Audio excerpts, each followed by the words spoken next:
All right, well, good morning to all the summit participants, and I want to thank each of our panelists for taking the time to speak with us today. The panelists and I all met to get acquainted last week, and I am definitely more excited now to be talking to everyone after that discussion. If you were on the summit right before this session, you heard from Vincent Stanley at Patagonia about business in the time of COVID and climate change. In this session, however, we'll be bringing the focus locally. We'll be shifting back to locally. So more specifically, we'll be focusing on how the business community, each of us here, can take a leadership role in creating an inclusive and a sustainable economic ecosystem that betters the community, the environment, and attracts a growing market to our beautiful state. So I am going to give a brief intro to each of our panelists before we jump in. We have Anne-Marie Chischili, the Executive Director at the Institute for Tribal Environmental Professionals, or ITEP. Anne-Marie is an Indigenous environmental attorney who has served on multiple state and federal agencies, as well as the United Nations. We also have Yasemin Ansari, who is a councilwoman for Phoenix City Council District number 7. Yasemin is the first Iranian American elected to public office in the state of Arizona.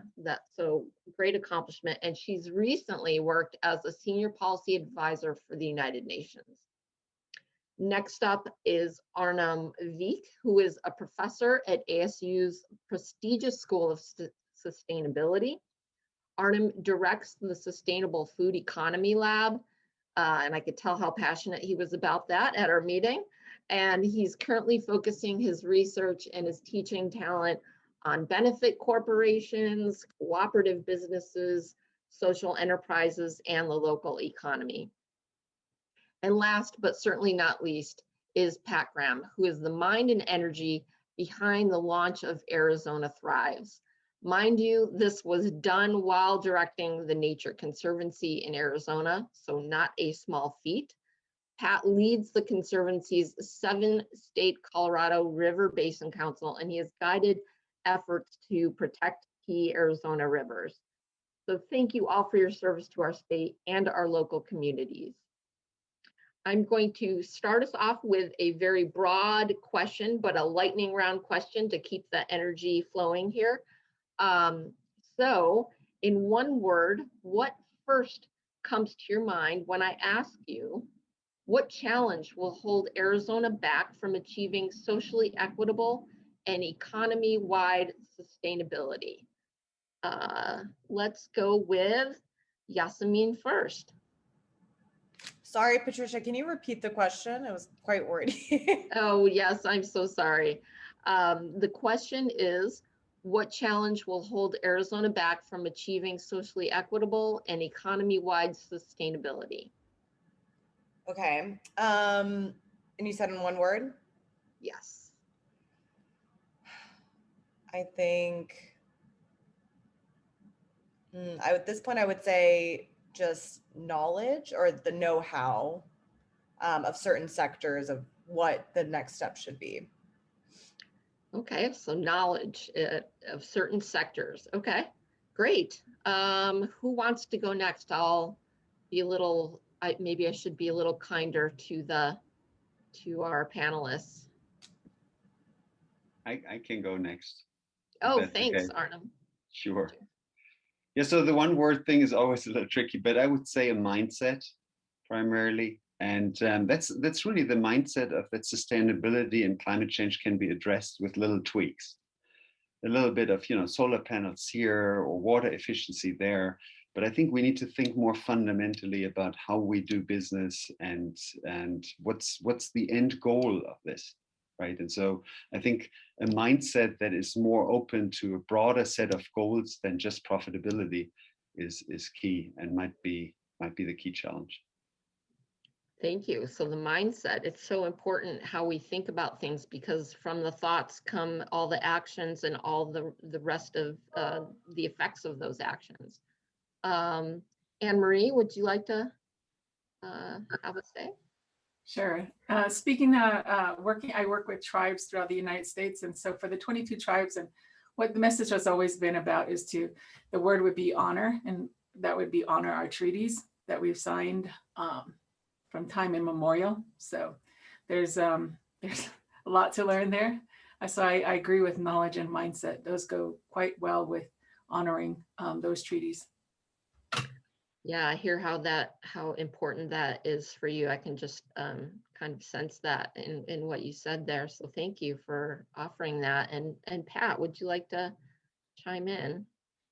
Sure, thanks for the question. So yeah, I think along the same line, comfort was a word that came to my mind. Making a departure from the status quo, means change, uncertainty, complexity, and that naturally makes people uncomfortable.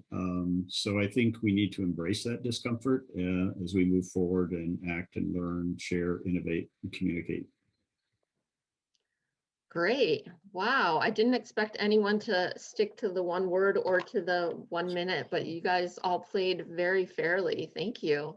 So I'll go into, I have some more particular questions for each of our panelists, given their very diverse background. So I'd like to start with talking about, the main central theme as we got to know each other the other day, the main central theme that I picked out from all of you during that meeting was that the solution requires inclusion and working together as a state, and the inclusion of all peoples. So Anne Marie, I'd love to ask you, how do we make sure that the 22 tribes in Arizona who steward approximately a fourth of the land here, which was a statistic that you gave us in that meeting, and I was like, wow, how do we make sure that those 22 tribes are not left behind as non-tribal businesses and state leaders move to develop sustainability solutions for Arizona? How can we make sure those tribes benefit from a more sustainable future in Arizona and even share their wisdom to help other entities in Arizona? Well, thank you for the question, and thank you for the invitation. I'm proud to be here.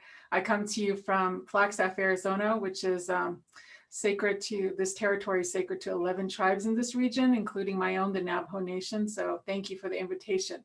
I looked up that statistic again. It's actually 27, so it's over a quarter of the land's based, and it's about 20 million acres here in Arizona that the tribes hold in trust and steward. So the question that I've been thinking about that question, and I think a lot of it is consultation.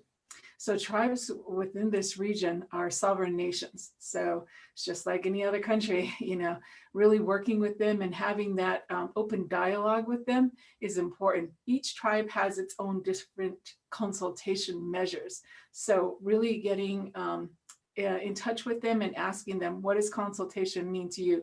Because it doesn't mean the same for every tribe. And so understanding that and building relationships with that is the foundation to them moving into inclusion. As you know, there's been many issues in the past that have divided the tribes with the state governments or even private sectors. So really understanding the historical trauma that a lot of tribes and tribal leaders carry forward and have to deal with, not only for themselves, but for their people as well. I was a former water rights attorney for the Gila River Indian community, and just learning their history was pretty amazing to see where they had come from starvation to being one of the largest water holders in the region. So just understanding those fundamentals of working with tribes. I think also the schools, there's 3 major universities and major, what do they call, tribal colleges within Arizona that, that corporations and private business can really link up with and develop not only scholarships, but internships. So you really develop the young minds of Native students to go into a business or to help learn about the business sector. That would be amazing. So those are some of the tips that I would give firsthand on how private businesses can work more directly with tribes.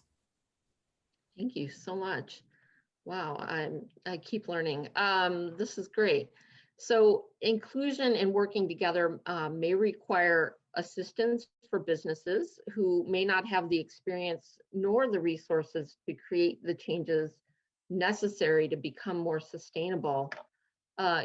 Yasemin, this next question is for you. From your experience in helping with the historic Paris Climate Agreement, as well as your more recent experience running a successful campaign for the Phoenix City Council, how can Arizona municipalities successfully incent businesses to be more sustainable? In other words, what actions should we be asking our municipal leaders to take, not only to foster this bare minimum level of sustainability, but actually to help Arizona to become a leader in sustainability? Well, that's a great question. I think it's one that day 3 on the job I'm still figuring out. But in a previous life, I have worked on a couple of global climate summits, and several of those summits were really focused on cities and companies and states and what we can do to push them to make bold climate commitments, especially during the Trump administration when we were facing a lack of leadership at the federal level. And I think there's a lot that cities can do, just in the role that they play, on the council. Like as a city council member, I'm working, often hearing from developers, from zoning attorneys about new projects and new buildings that, and new everything from apartment buildings to hotels that will be built in Phoenix. And I just think that it's, the job of a council member to be pushing for sustainability, similarly to the fact that we are pushing for affordability, pushing for union jobs, pushing for all sorts of things that are really in the benefit of the public. I think we're at a time where we're long overdue for pushing for 100% renewable energy, pushing apartment, new construction projects to have the infrastructure for electric vehicle charging stations. All of this is really, really important. And I think in some of the early conversations I've been having with developers, especially some of the ones who are more progressive and leading in this already, they're very open to it. I think they're excited about it. I think the reason my first answer was, I said, I think there's just kind of a question of how. I think there's a lot of learning that still needs to be done and maybe learning best practices from other cities that have done this. But I do think, incentives do exist out there, and I'm looking forward to looking at other models in cities that have provided incentives for folks. One thing, for example, that some cities have done when it comes to electric vehicles is provided incentives for folks under a certain income bracket to purchase electric vehicles and get incentives, rebates, et cetera, which has really helped to make them more affordable and accessible. But I think really like the most important thing is engaging the business community, bringing the business community into this, because as a policymaker, you can set all of the goals and targets and ambitious plans that you want, but the implementation side comes from business. And so business really does need to be at the table. And I think that that's something that I'm looking forward to working on. Yeah, and that's a great segue, because when we were talking the other day, one of the things that I realized was that, I had this preformed idea of the business types and the business models that we were bringing to the table. But Arnhem, you said something in that meeting where, what about this cooperative economy that we're talking about? So, and I know that you've been leading research and activity around the emergence of that. Could you, Arnhem, give us a brief description of that term, as well as tie that into how it will assist with equitable sustainability here in Arizona? Yes, absolutely. Happy to do so. And I think it also works well hand in hand with what Councilwoman Ansari just said, because I think this is we need to definitely take care of the infrastructure and build sustainability into the infrastructure, whether these are buildings, whether these are, our energy supply being renewable and so forth. But at the same time, most of my interest in recent years went to the other side, the complementary side of how do we do business, and who participates, who benefits from that. And I think the cooperative economy model is a very powerful way of infusing, justice and sustainability into the economy. So let me maybe just start by describing what a cooperative economy actually is. And the core is really surrounding these strong notions of justice, solidarity, and sustainability. A cooperative economy really provides quality jobs, not just for all and in general, but really it focuses on the ones who are usually left behind or disadvantaged in the standard economic model. Women, minorities, underserved communities. Really, it's looking out for making an economy that works for everyone. And this is not just any kind of jobs, but we are really focusing on good jobs, offering meaningful work, good pay, responsibility, right? Offering the opportunity to be responsible for, decisions and also for the economics behind running a business. So cooperatives are really based on this idea of collective decision making and equal economic participation. We are collectively leading and doing business. There are many forms of cooperative businesses. Most of you might be familiar with rural electric co-ops or agricultural co-ops. These are kind of standard models that we have since a long time in Arizona, but that's just a small part of a really broad spectrum. And just going back to what Anne-Marie said earlier, I feel it's also very important to honor the place where we are. And the tribes have actually demonstrated over centuries, right, that working with the land and working with the people in collective and inclusive ways is not only possible, it's actually good for everyone, right? So I think there is a lot of learning that can happen in just honoring, where we are and what, tribal communities have done since a long time. But then on the other side, it's very recent that Arizona legislation has just adopted in 2016 incorporation for all types of cooperative businesses. And that includes producer cooperatives, worker cooperatives, consumer cooperatives. So all these collective forms of doing business. And the basic idea, as I said, is this kind of collective decision-making and equal economic participation. In particular, I think for small businesses, it's important to see that there's a lot of struggle, regarding economic resilience. And the COVID crisis obviously provides a lot of evidence in this direction. So cooperative business structures provide really, a critical number of members and really support and anchoring in the community, and therefore, are really prominent solutions for economic resilience. I just want to point out, one example, Technicians for Sustainability down in Tucson with a workforce of over 50 women and men from diverse backgrounds. It's a worker cooperative that provides solar installations, right? So a business that supports sustainable energy, combats climate change, offers quality jobs, allows for collective entrepreneurship, and is also very, very deeply engaged with the local community down there through projects and donations and so forth. So I think it's really important that this is being recognized as a big opportunity, but also that we all collectively work towards this, right? It's not just the businesses themselves, it's the financing, the training, the marketing support that is also really important.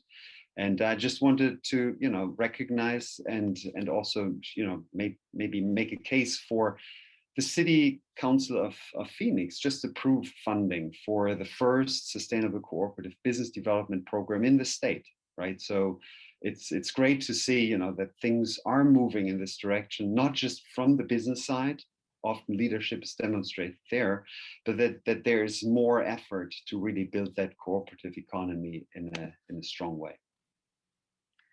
Yeah, so I'm just picking up, again, on the theme that we introduced at the beginning. It's the importance of working together, and then you brought in, that the inclusion piece that we touched upon. It just seems like this thread of cooperation, of partnership, of being open to new ideas, new types of business models. So thanks for giving us that information. And speaking of cooperation, I want to bring Pat into the conversation here. Pat, you led 2 highly successful capital fundraising campaigns for the Nature Conservancy and for Arizona. The Nature Matters campaign to the tune of tens of millions of dollars. On top of that, you launched the Arizona Thrives initiative or business, which is a coordinated effort. If people don't know, it's a coordinated effort by businesses, governments, and organizations to develop a path forward to achieving Arizona economy, a healthy Arizona economy as we transition to clean air, clean energy, and low carbon emissions. It's an amazing program. You clearly have a way of bringing people together and motivating them toward an end goal. Can you tell us a little bit about Arizona Thrives and where local entities need to focus to make Arizona a sustainability leader?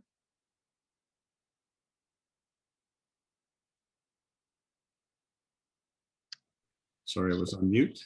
Apologize. Thank you for the introduction and for the opportunity to be here and be part of this discussion today. This whole morning's been really interesting.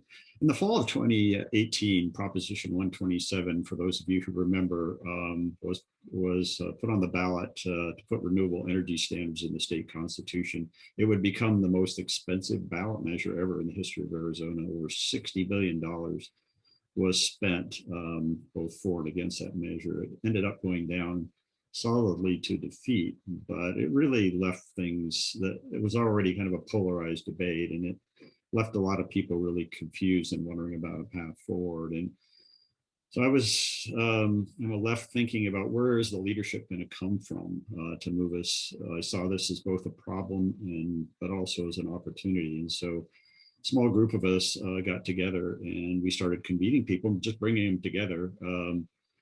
Interested parties as well as experts to see if we could create a framework for a clean energy plan for Arizona. We had no authority. Nobody asked us to do it. We just started to do it, and it started to build momentum. Very early on, we determined that the single biggest source of emissions, at least in urban areas, was coming from transportation, and that was also a big contributor to ozone pollution. So which Maricopa County region is in violation of clean air standards, and Pima County is not far behind. And so it expanded from just clean energy to clean air. And of course, as everyone has mentioned, the importance of the economy became our third pillar. You know, our role really wasn't to tell people what to do. It was really just to see if we could get agreement around the fact that this is a problem that needed to be solved. And I think as much as anything, to provide some hope that by working together, we could make a difference. Because, you know, as we emphasized to everyone, is nobody can do this alone. So, you know, from the beginning, that we thought this was the right time. I think that makes a difference. You know, there's a lot of things that sort of lined up to put wind in the sails here. Markets, you know, the natural gas, the low price of natural gas kind of drove coal away, which had both its positive impacts for carbon and negative impacts for employment. Technology, making renewable energy and battery storage was more cost competitive than it was, say, a decade ago. And a lot of companies were stepping up. You heard that from Vincent, you know, not only Patagonia, but a lot of the companies were stepping up and to sustainability and clean energy. So with that momentum, you know, we took the framework forward to the state and laid it out for them. And I think my hope at that point is they would pick it up and kind of move forward with it. They, for whatever the reasons were, they thanked us, and you know, they had other issues and priorities. And they didn't think, you know, they were the right ones to lead that forward. So we're kind of left with that question again. You know, where's the leadership going to come from? So I went around and held over 100 meetings around the state with business leaders, community leaders, government leaders, organizations, and just shared what we'd found and asked them what they thought, if it was an important problem, and who they thought should lead it. They all agreed something needed to be done, and encouraged us to move forward. So we created a statewide task force in early 2020 and developed statewide goals around clean energy and clean air, and some principles like reliability and affordability, fairness and equity and inclusion, effectiveness and durability. We focused on 4 things, and I think Victoria touched on this one pretty well, but the idea of changing the perception to strengthen the belief that a healthy environment and a strong economy are really interdependent. And then to coordinate the pathways. Sami mentioned the knowledge part of this. It's like, yeah, we think this is a good idea, but how the heck do you get there? And so we've been working with, again, different stakeholders and experts around, how do we power the economy? How do we move? How do we live and work? Where do we live and work? How do we make things? How do we grow things in a way that leads us to decarbonization? And then, as important as the steps that each of us can take individually, incremental change takes a long time, and we don't have as long as we'd like. So creating some breakthrough opportunities and then building public support. So since we started, all 3 major utilities have adopted plans to substantially move them towards net zero carbon by 2050. The alliance has been formed of over 60 businesses, governments, and others. In fact, everybody in this session, including Local First, works for an alliance member. Cities like Phoenix, Tucson, Flagstaff, and others have developed resiliency plans. Organizations like Local First and advancing the creative kind of approach of 2030 districts are all examples of things that are kind of moving it forward. And then, kind of to tie it back to what folks can do. I mean, I think some of it will seem a little repetitive, but getting informed, getting the knowledge about the issues and what can be done, getting involved in things like the Local First 2030 district, community resiliency planning, not only involved in it, but encouraging it, sharing your stories, both with your customers and with others. If you're doing something, it helps to tell people about it. And then, there's just a lot of individual actions people can take around energy efficiency, regenerative practices, supply chains, even natural solutions, I think oftentimes get overlooked. Regeneration of our soils, huge source of sink of carbon, trees and vegetations, both in cities and in forests. So I think, it starts with acknowledging the challenges and then moving forward towards solutions. So excited to be part of it. And anybody who wants more information, I think it'll be in your packet, but arizonathrives.org and Arizona Thrives at tnc.org if you want to send us your advice and thoughts. So. And I understand at some point that individuals will be, you can sign up right now as an individual to that website as well. Yeah, we've got a newsletter but we'd love to hear people's stories as well as, we were all asked a 1-word question, but I'd love to hear everybody in the audience, what their 1 word is. What are the problems you're facing? Yeah. What are the problems? And the problems will be different depending on, I imagine, the size of the business, the industry. Is anyone on the panel hearing, barriers in certain industries or, in particular areas of the economy? I can speak. All right. For tribal communities, I think one of the issues with dealing with the whole issue of sustainability and moving into a renewable energy economy is looking at the infrastructure that they currently have, building from that level is, I mean, everyone's different. There are some cities around, there's some tribes around the Phoenix metropolitan area that have really modern and up-to-date infrastructure.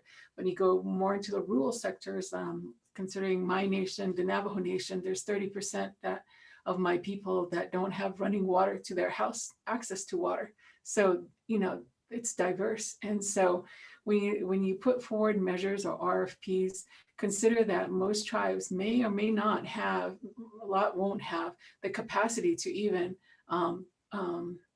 engage in an RFP or in those sectors. So having extra funding for those tribes to help them even engage would be a huge step forward, I believe, because some are working 3 or 4 jobs all on one FTE. And so, and some are not even, trained in the sector, but they still come to the meetings because they're the one designee. So really considering the capacity of tribes and the infrastructure of tribes when you're moving into this concept of sustainability. Yeah, so taking a more diverse perspective and understanding the background, the barriers for each of the different, for the tribes, which is different than for small businesses, which is also different from larger businesses or, nonprofits and things like that. Would anyone else, thank you, Anne Marie, for that. Would anyone else like to speak to, I'd love to hear more about the small business sector, as I know a lot of our local businesses are also small businesses. Can anyone speak to that, or? Yeah, I can say a few words. Probably I can speak with a little bit more, grounding about particular type of small businesses, and these are food businesses. I think COVID has demonstrated the value of food and the importance of food and food supply on the one hand side, and on the other hand, I hope that people become also more aware how strongly small businesses, food businesses, are struggling, and that this is really fabricated, right? We created these huge conglomerates of food corporations, right? Acting, basically a few of them, acting on behalf of all of us with practices that probably very few of us fully support. Because they are mostly based on exploiting people and the land. And so I feel the small community, the small business community in the food sector is really very vulnerable because of this immense pressure, market pressure that is created by those large conglomerates. But also with this comes very small profit margins. And that has a lot to do also with us as consumers.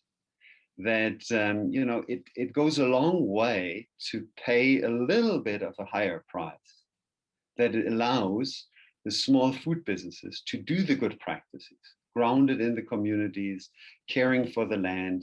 I'm just a case here for our community farms, all under tremendous pressure in terms of prices, in terms of land tenure, right? Lots of challenges for Blue Sky Farm, Crooked Farm, Maya's Farm, our community farms, right? But the small processing food businesses, the food outlets as well, right? Profit margins are so small, it makes it very hard for them to create a little bit of financial reserves and financial resilience. So again, I feel very strongly a more cooperatively oriented economy can help a lot. Consumers stepping up with paying prices that are fair and really allow businesses to continue good sustainable practices, but the businesses themselves, right, trying to include justice and solidarity and so forth. I think we've seen a lot of struggles in COVID, and I think we should be stronger afterwards if we are adopting some of these really good models that we have.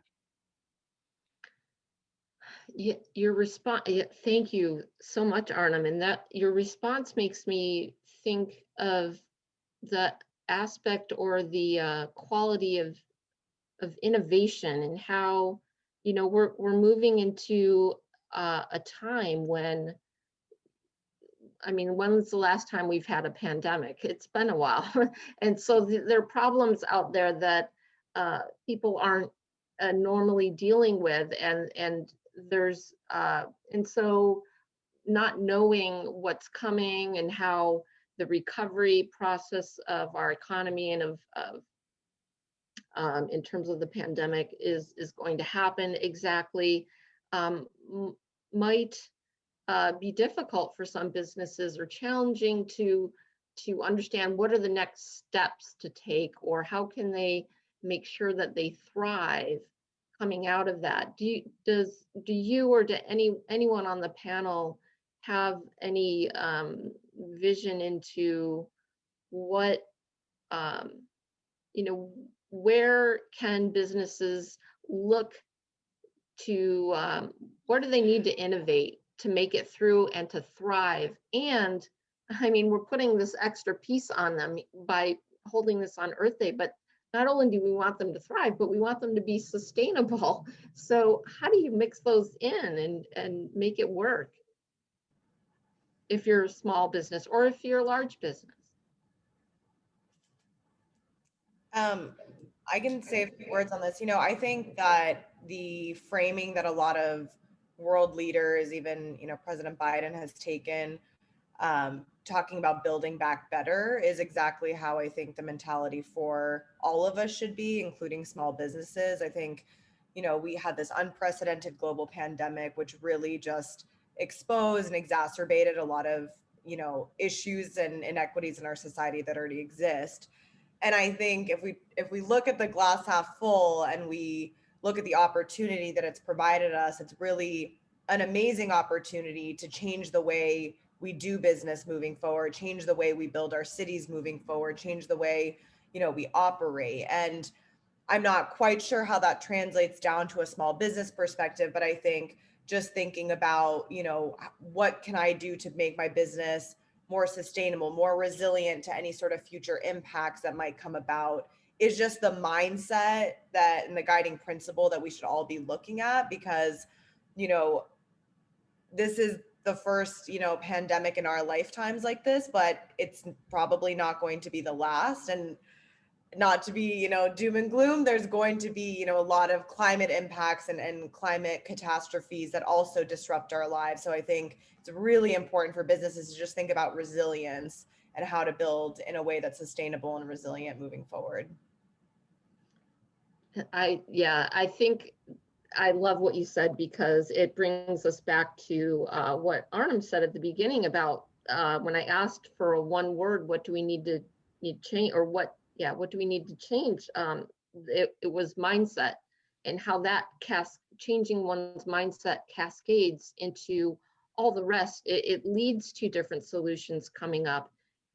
So I just want to point that out and say that the vision, I'm hearing about the mindset and the vision here in this panel, and I love, and that ties back to Arizona Thrives and Pat's work there, having this vision, and then building it out, engaging with people, cooperating, consulting our tribes.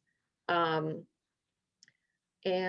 let me see, I think I could offer a brief comment on your question. I mean, I think a couple of things that came up. One is that when we're talking with the city of Flagstaff, for business, it's got to make, part of sustainability is it has to work on the profit, the balance sheet. So it's like, what are ways that you can reduce costs? Well, some of it is in the products you buy and sell, obviously, but the cost of regulation, for example. And so in Flagstaff, they were saying, if you do X, Y, and Z, we'll expedite your permits.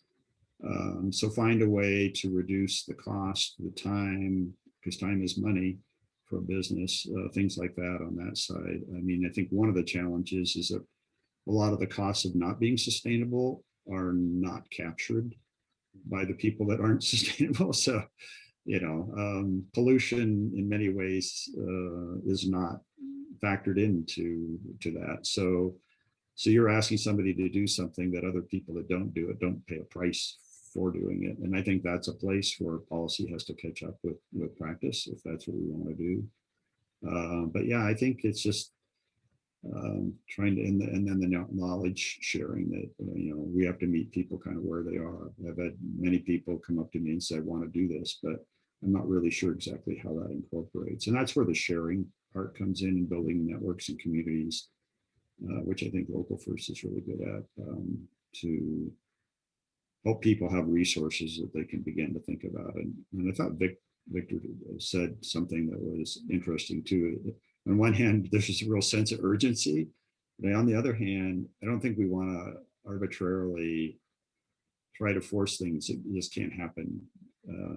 Like he said about going to regenerative agriculture, that's a supply chain issue. You just can't turn that on a dime for a farmer. So we have to recognize that what we're asking to do has to work for business too. So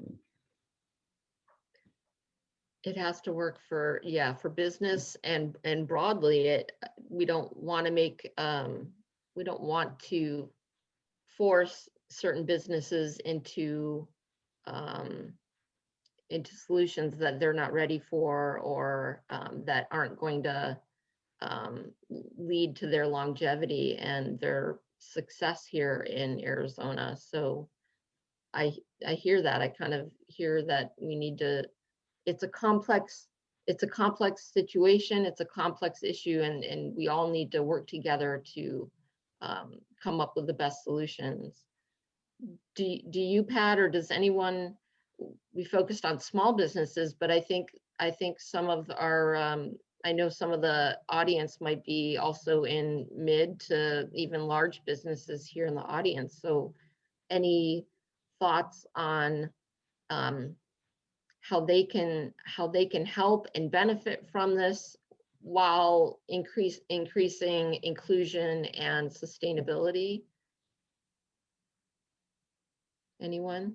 Yeah, one point that I don't think has been brought up, and it's I don't know how much of an incentive it is, but I do think right now, to really want to, if you're a company that wants to attract talent, especially amongst young people, like these are issues that young people look at when deciding where to work. And I think that is a pretty big incentive that I've noticed working with some larger companies like Salesforce in, their decision making around why they, make certain commitments around sustainability and equity. It really, really helps them retain strong talent, attract the best and brightest young people, because people really, millennials, especially, all people, but millennials, especially, if you poll them, climate change is the #1 issue that they care about. And so, if you want to have good talent, then that will benefit you.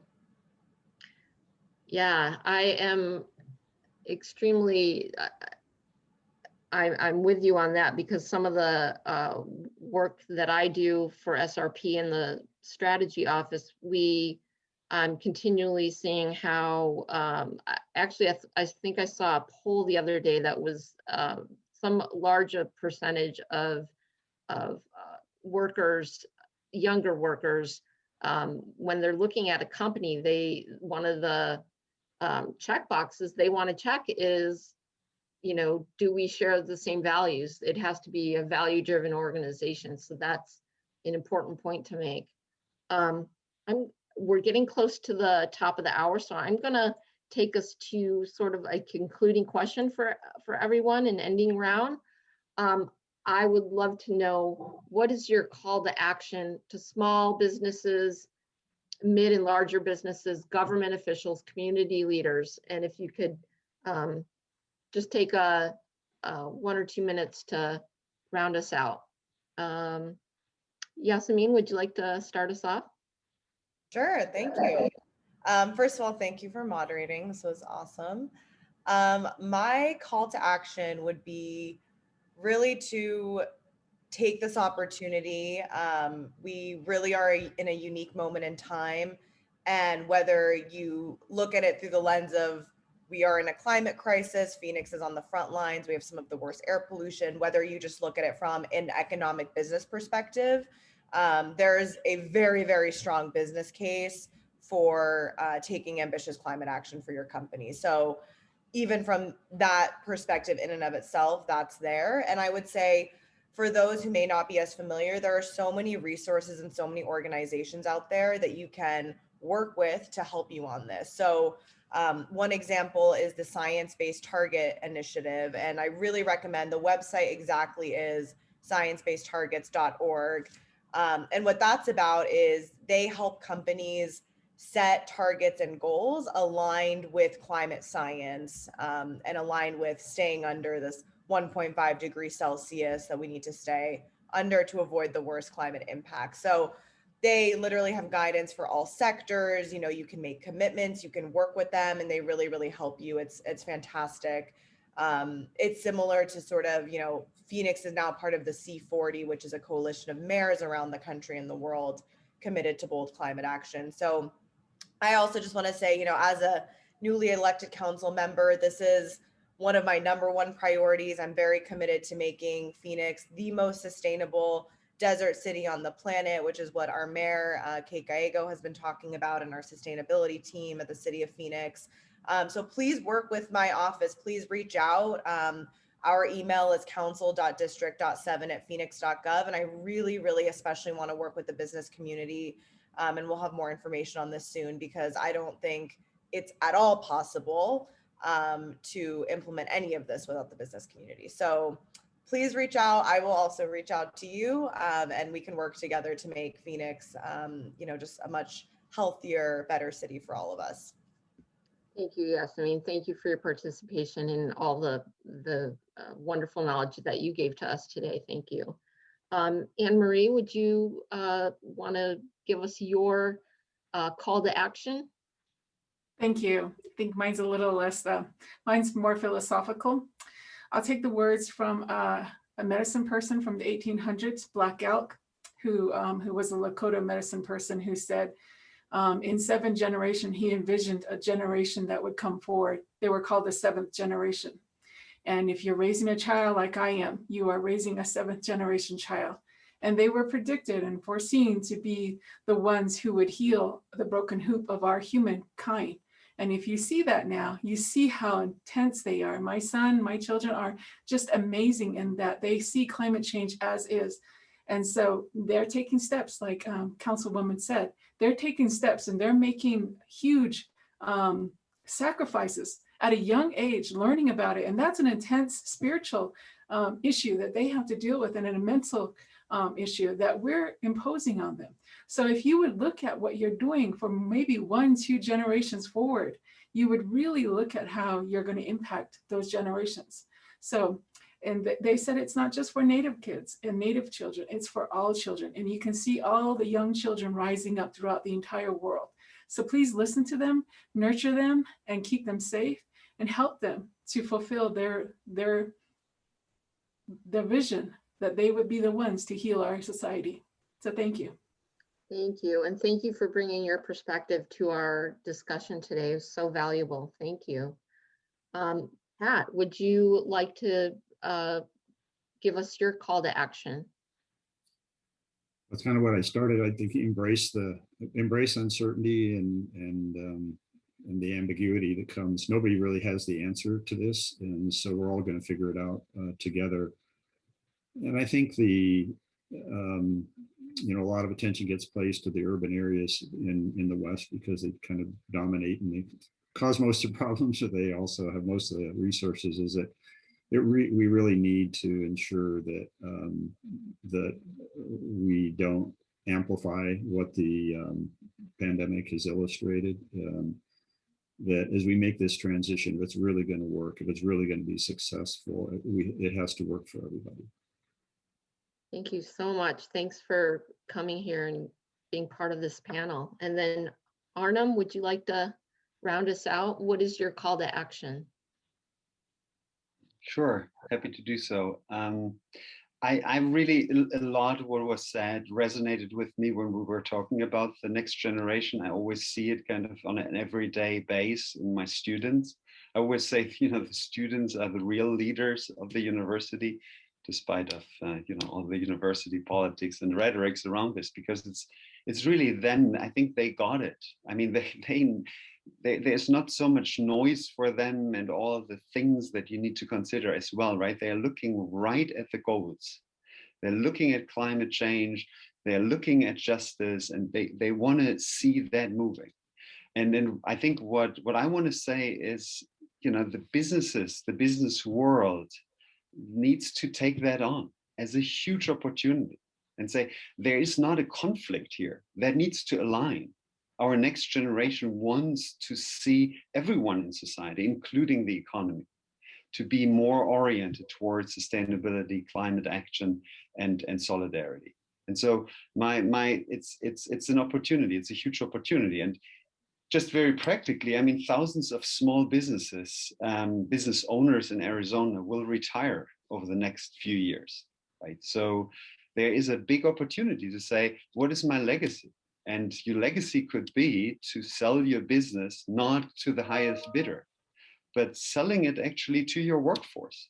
Sell it to the next young folks that can make that business even better in that direction, right? So this kind of business conversion to worker or employee-owned businesses is a big opportunity, and financing opportunities come along with this, and a lot of different organizations, including Local First Arizona, is working on helping with these transitions. Yeah, and so that would be my final word. But Patricia, I also wanted to really acknowledge your role in putting this panel together.